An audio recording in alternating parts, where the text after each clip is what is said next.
ஆளுமைமிக்க அரசியல்வாதியாக pure politics பயிற்சி பட்டறை, நேரடி இணைய வழி வகுப்புகள். உங்கள் சீட்டிற்கு முந்துங்கள். 7338824242.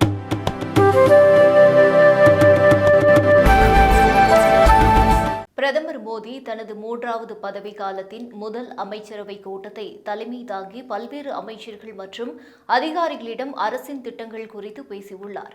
5 மணி நேரம் நடந்த சந்திப்பில் பிரதமர் மோடி அமைச்சர்களையும் இடைநிலை அதிகாரிகளையும் வருடத்தில் 2 முதல் 3 நாட்கள் வரை ஆஸ்பிரேஷனல் மாவட்டங்களுக்கு செல்ல வேண்டும் என்று கூறியுள்ளார்.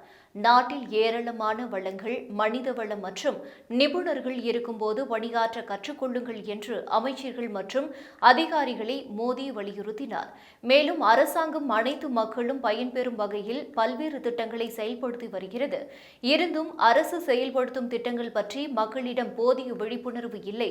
திட்டங்களை மக்களிடம் கொண்டு சென்று எதிர்க்கட்சிகளின் தவறான பரப்புரையை முறியடிக்க வேண்டும் என்று கூறியுள்ளார். தேர்தல் நேரத்தில் 400 இடங்களில் பாஜக வெற்றி பெற்றால் இடஒதுக்கீட்டை ரத்து செய்யும் என்ற எதிர்க்கட்சிகளின் தவறான பரப்புரையை சரியாக கையாளவில்லை என்பதால் தான் பாஜக தோல்வியடைந்தது என்பதை அரசு உணர்ந்துள்ளதால் பிரதமர் மோடி இவ்வாறு அமைச்சர்களிடம் கூறியுள்ளதாக தகவல் வெளியாகியுள்ளது.